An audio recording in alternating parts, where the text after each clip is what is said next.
Hello everybody, Belmont here with the upcoming release of Resident Evil 7. Everyone is hyped. Everyone is so hyped up for this game that they're forgetting that Capcom has failed to deliver on their promises before. Not just when it comes to Resident Evil, but also when it comes to other releases as well, such as the last Street Fighter game. Yeah, it may get better later with post-release content expansions or patches, but that's still, to me, that's not forgivable. If that's going to be the case, and I could hype up that I'm going to make the greatest game in the world, release something that shouldn't even be in pre-alpha stage, and then go, oh, it'll be great once I patch it. Kind of like No Man's Sky, where you do the bare bones of it and then fix it later on just to make your release date. Capcom is notorious for lying to us. And everybody I know is so hyped up over this next Resident Evil game that they don't care, or that they are forgetting that I have this huge hunch that Capcom's game, Resident Evil 7 Biohazard, is not going to be as promised. It's either going to be broken beyond belief, or if it's just going to look like one huge ripoff of PT, which that would actually be okay. I would be okay with that, because PT was a great, playable teaser. But it was a great concept. Would I like to see it in other games? Yes. But I just have this gut feeling, mainly because Capcom has stung us before with lying about it, that this is going to happen again. And I've already warned you, but I feel as if I have to warn you again. Not everything Resident Evil has been good. There have been a lot of really, really bad Resident Evil games out there. I mean, there was the Game Boy Color game, Resident Evil Gaiden. I consider that one to be pretty bad due to the limitations of the Game Boy Color.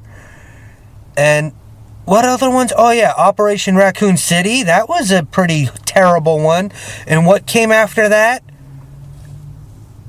Resident Evil 6?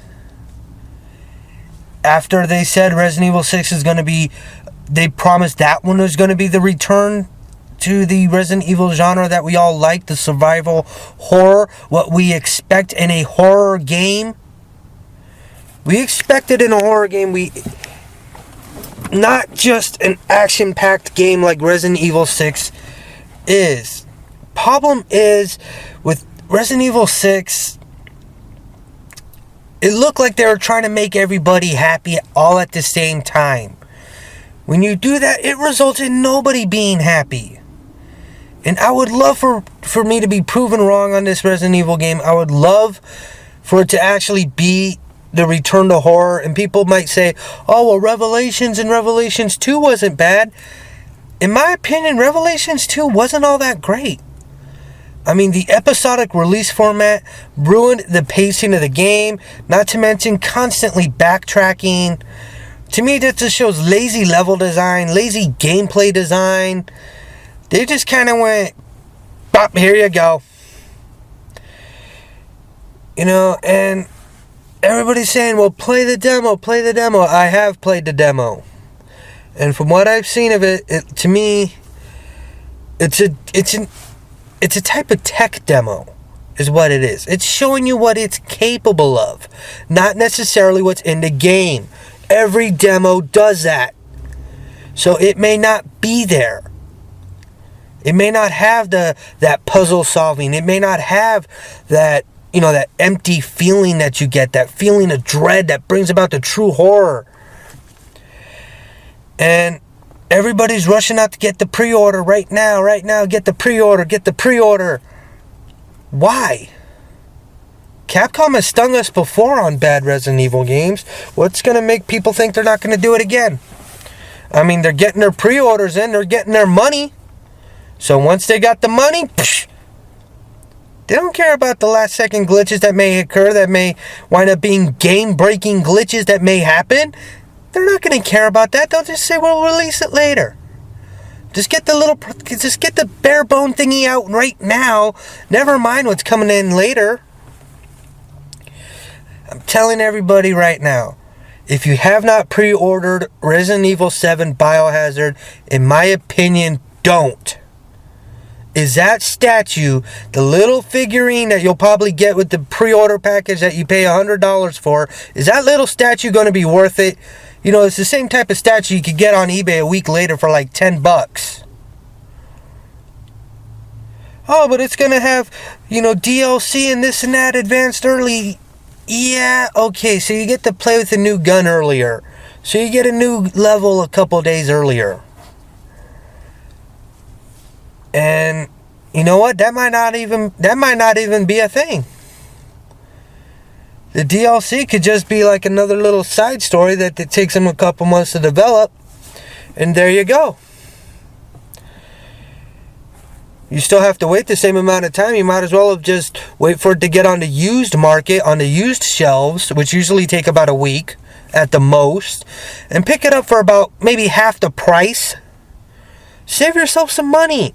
Don't give too much money to Capcom.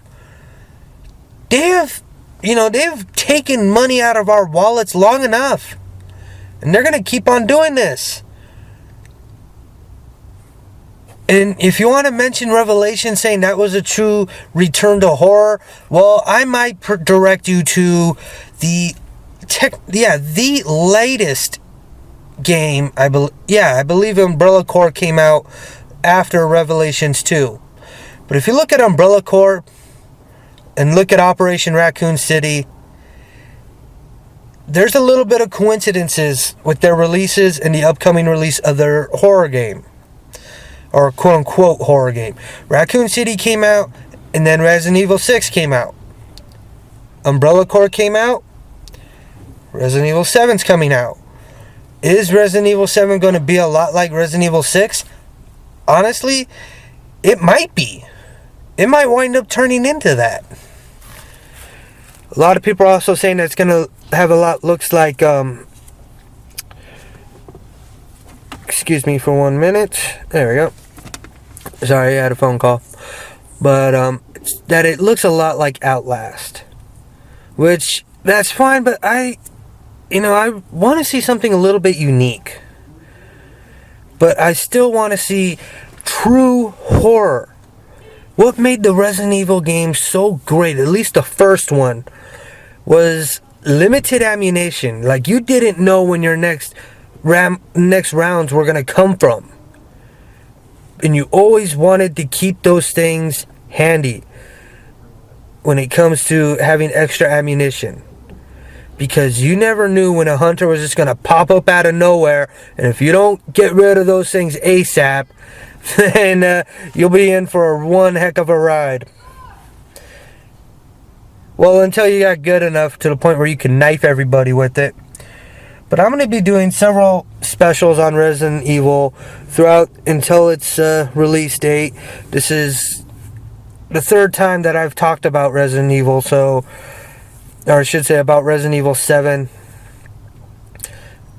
I feel like I'm kind of yelling at a wall here. I don't want to be screaming at a wall, but I'm just warning everybody right now. I have a gut feeling that's telling me, don't run out and buy Resident Evil 7 right now. Wait for it to get on the used market. Wait for that to happen. Save it, which that would save a lot of money. That would save me quite a bit of cha-chingy, which I am all in favor of, especially with these hard economic times coming around. This is probably what I'm going to be doing. I'm probably going to hold off all reservations until I see other gameplays of Resident Evil 7 to see how it is, to see if I want to invest my money into that game, see if it could entertain me for a few hours. But Resident Evil 7 Biohazard, I mean, I'm just really hoping it doesn't turn out like Resident Evil 6. And speaking of Resident Evil 6, I can't believe I'm going to be doing this, but I'm going to be releasing, or I should say attempting to be releasing. Yeah, voicemail. Anyway, Sorry about all that. I'm probably not going to edit any of that out because my editing software isn't all that great right now. It was good. I actually was doing pretty good videos a while ago, but unfortunately, since it updated, a lot of stuff is no longer in use. Plus, not to mention the music software that I was using in order to try to produce my own music. This company, I don't know, this is a little weird, but the company itself, I read their terms, and they said that any music that you create using their software is immediately their copyright. That's like if Fender decided to copyright every single guitar song that was made with their instruments. You know, it's like this is stuff from my head. How are you copyrighting it? And it hasn't, and the 3 songs that I've already released have not been copyright stricken, so I don't know if they're actually holding up their terms or if they just wrote that in there just so that in case somebody gets big using their software, they can go ahead and try to shut them down or take all their money that they get when they get big. If they get big. So I'm not able, so until I can afford new software, I'm not going to be trying to make any music with that, which I can't stand that. That annoys me. And I'm hoping that another patch came out for my editing software so that I can make better videos rather than the image that you're seeing before you. And I would normally just have like a GoPro in my face while I'm doing that, but I'm not going to really do that right now. Or for a while. It's, this isn't, to me it just seems a little bit, not so much easier, well it is easier, but it's a little bit better for me, in my opinion, because I'm not really as conscious as on the microphone as I am with the camera. When the camera's in your face, you get a little conscious about yourself, and when there's a microphone there, sometimes I forget the microphone's on. I'll completely forget sometimes, which to me that's perfectly fine. As long as I don't do anything like say anything embarrassing or do anything like that, which that's not really a problem, because I can at least edit that part out. So yeah, we're approaching 13 minutes actually. Yeah, okay, almost 13. Anyway, with Resident Evil 7, I would say, in my opinion, hold off on your purchases. Because, again, I just had this gut feeling that it's not going to be what they promised. And not to mention, I'm not a fan of the first-person perspective when it comes to horror games. I'm really not, because that just gives you, mandatory jump scares. And it just makes it really easy to just put, just splash an image up there. Or have someone whip you around to a point where the camera's going around in a circle. Or I should say a semicircle, and then close up on some ugly thing trying to eat you or kill you in some cases. To me, I would prefer, honestly, I like the way Resident Evil was, the cinematic type of shots. I mean, it disorientated your character every time you walked into a new camera frame. It was like a new set of controls, which added to the stress. Between that, the limited ammunition, the limited health items, the unyielding fear, the true genuine fear that around in every corner something was coming for you. That's what I liked about Resident Evil. It was just a never-ending moment of dread, true horror, true scares. There's something that makes you jump out of your seat by not going to the stupid, idiotic jump scares, which, thanks to a particular video game series which is insanely popular on YouTube, concerning Five Nights at Whatever, because of that has pretty much killed all jump scare horrors for me. A lot of people say, well, why don't you play the Five Nights games? I mean, those are really huge on YouTube a couple years ago. I hated those. Not because, I'm scaring you. No, that didn't scare me. It's just the loud noise irritated my ears. And other than that, once you take away that element, a lot of the game, they were just flat, in my opinion. In my opinion, they weren't all that great. There was no, there was supposed to be, I could feel that there was supposed to be tension, but I just couldn't help but think, why not just leave? Why not just get out? I mean, I know how strong an animatronic robot actually is. It's not that strong. Most people can push him off with one hand. So I really, when I play a game, I try to get myself into that character. I try to become that character. And at Five Nights, the entire franchise across the board, I couldn't do it. It's that. Granted, I purchased part 1 and part 2. Part 2 was just because it was on sale at that time. So I figured, okay, you know what? I'll just go ahead and check this out. And I didn't like it. I didn't do any over-exaggerated screaming at the jump scares. I didn't panic. It just fell flat for me. I don't know if I'm desensitized to horror games, but I just want a game that has that feeling of dread in it. That low ammunition. I mean, that's one thing I really hated about Resident Evil 5, because during Resident Evil 5, it seemed like everybody and their mothers had an ammunition clip on them. Even if they didn't have a gun, they had ammo on them. Which to me, that was just ridiculous. It just, I mean, none of the creatures seemed scary, even though I could tell that they were trying to be. But it just, just boring. That's why I miss about the original Resident Evil. And later on tonight, I will be or I can't say tonight, but later on, I will be releasing a video counting down my 10 favorite Resident Evil characters. This goes for all franchises included. Everyone that I've personally have played. There are some Resident Evil games that I have not played. And if I played them, I don't remember them. If I don't remember them, then I'm not going to put them in that list. But that's going to be the next video. And then that's when I'm going to start subjugating myself to playing Resident Evil 6. To just kind of remind me of what I don't like about the series.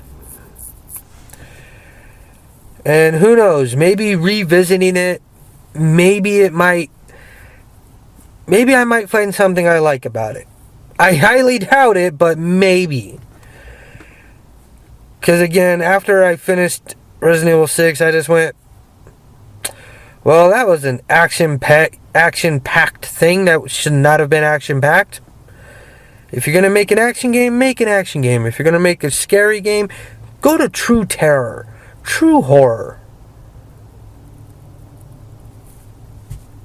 And it's just not, I'm just being really much of a pessimist right now, because I'm seeing everybody shelling out already $100 for the special editions, and to me that's just ridiculous. We're getting to the point when it comes to video games now where we're paying $100 for something that's not even complete, and that irritates me. That really does. I mean, that's buying a car that's not even finished yet.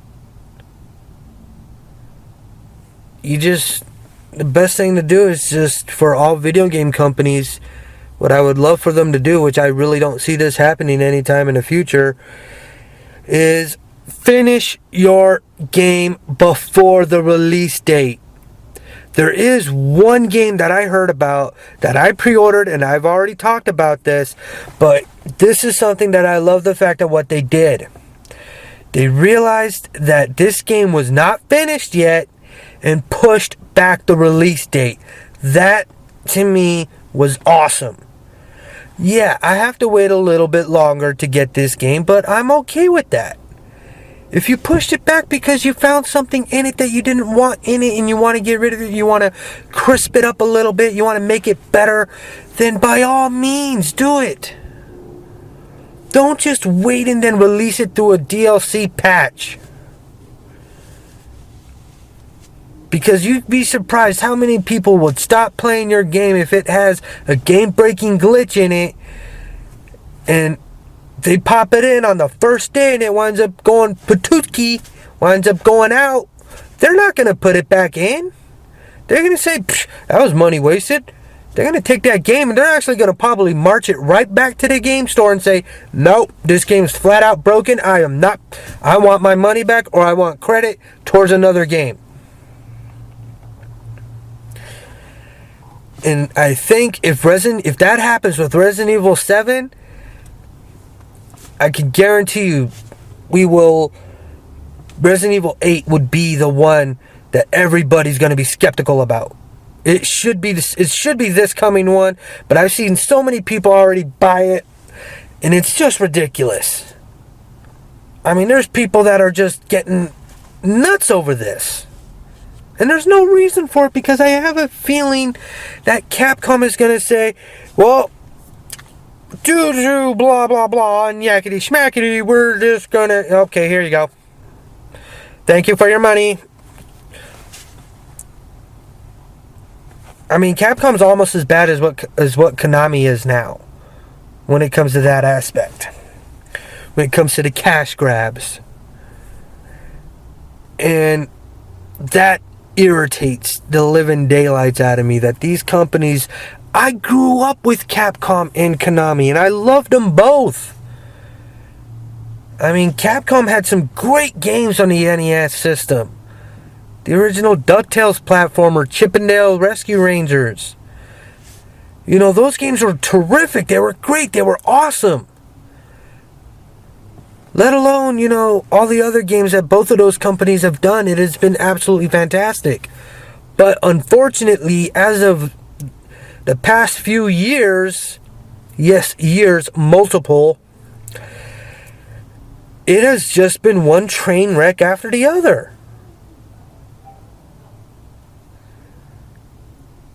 And we as consumers, we have the power to stop it. Unfortunately, I just don't see people doing that. And until we do, they're going to keep on doing what they're doing already. Hyping it up, hyping it up, hyping it up, and then a poor release. Oh, we'll fix it with the patch later on. Oh, we'll fix it with the patch later on. That's unacceptable in my opinion. You shouldn't turn in a project before it is completed.